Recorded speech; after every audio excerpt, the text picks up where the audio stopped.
A long time ago, in the city of Solopolis, there lived a king called Salarius.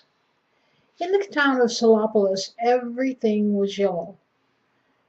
Everything was the deepest shade of yellow because everything was that color.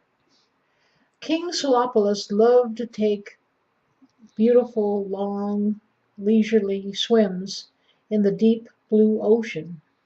He did this every single day for many, many, many hours.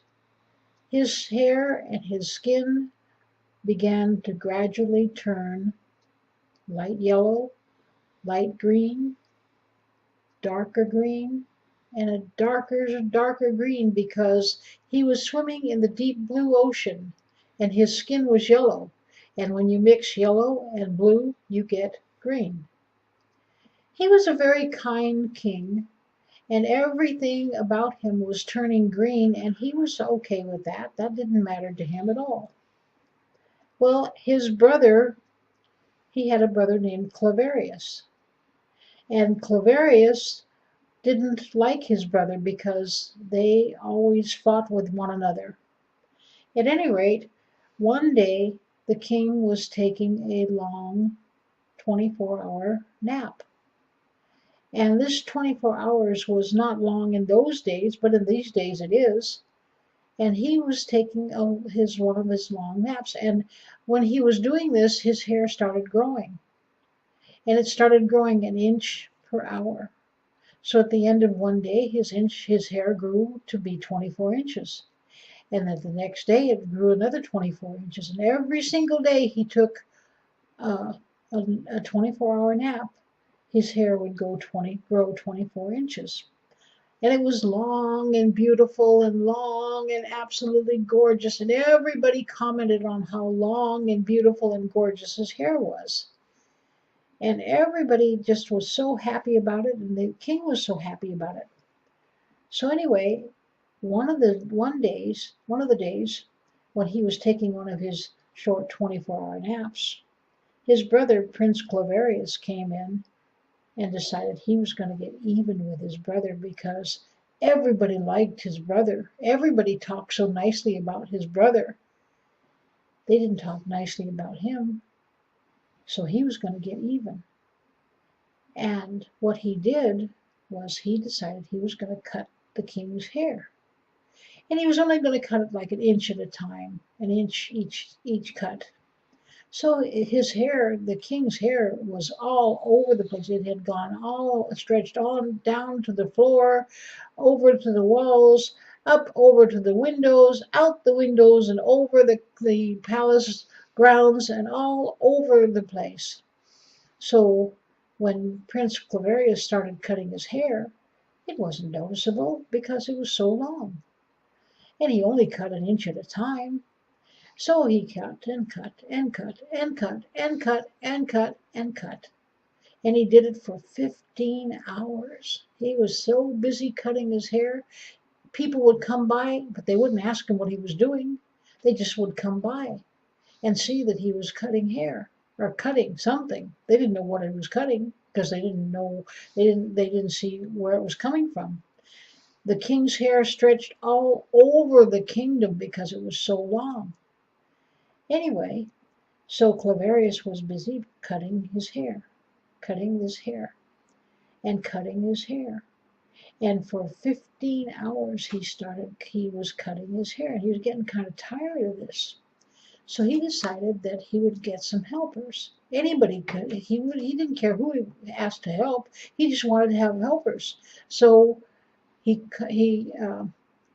stopped these two people walking by, and he says, "Would you please help me cut this? I need your help desperately.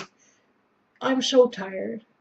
So these two gentlemen came by, and they decided to help him. "I will pay you handsomely if you will help me cut this." He didn't tell them what they were doing.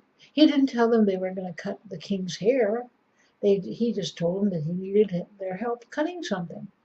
So, and he told them that you're going to need shears, special shears to cut this hair, this stuff. He would absolutely not tell them what they were cutting. So as they started, they were cutting the hair and cutting the hair, unknowing to them. They just kept on cutting. And finally, they reached this wall, and they happen to look inside the wall and they see the king sleeping, and now they know what they're cutting, and now they know where they are, and now they know who they're affecting. So they were so scared, they decided that they'd better run. So they ran and ran and ran. And Claverius says, "Oh, don't worry about this. That's not he's my brother. He's not going to hurt anybody." So and then he thought, well, you know, I know Granarius, and I know that King Granarius would be upset if he knew it was I was doing any of this. So I better run too. So he ran, and the three of them ran out into the kingdom, out into the green stuff, all the green stuff was all over the place because there were so many short 1 inch pieces of it all over. So anyway, the king woke up because of all the noise, and he woke up and he says, "Oh my goodness, what's all that noise about?" And he turned his head. Ouch! He hadn't been able to turn his head in months. It was so his hair was so long. So he turned his head and he went out and he said, "Oh, give me a royal looking glass." And they came and they brought him the royal looking glass, and he looked at his hair. "Wow, my hair, it's cut, it's so short. Ouch!" And so bring me my comb. And so they brought him the comb, and he started cutting. Ouch! But it was nice, and it went down to here, and it was nice. It wasn't so long anymore. And so he says, "Bring me the people that did this. I want to reward them." So they went out, and they went out into the kingdom, and they looked for Claverius because the king knew who it was, and they found him, and they brought him in, and the king looked at Claverius and he says, "I want to reward you for helping me look and feel better." And so he says, "You know what I want you to do?" He says, "I want you to go out into the kingdom, and I want you to out into my kingdom, and I want you to get baskets." And they were thinking, baskets? What do we need baskets for? And he says, "I want you to go out and get these baskets and make sure that you bring them back by tomorrow." So they went out in the kingdom, and they didn't know what he wanted baskets for. So they finally found, after a windstorm had happened, they finally found somebody that was selling, of all things, baskets. And so they went out and they got these baskets, and they brought them to the king. And they said, "Here, Your Majesty, here are the baskets you asked for." And the king says, "Okay, very well.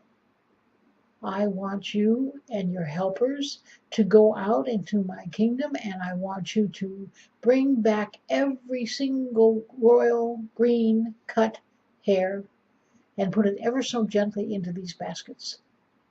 And they were thinking, the baskets are small. How are we going to do that? And he says, "I don't care. You do this. This is an order." So they went out, and they says, "Okay, fine."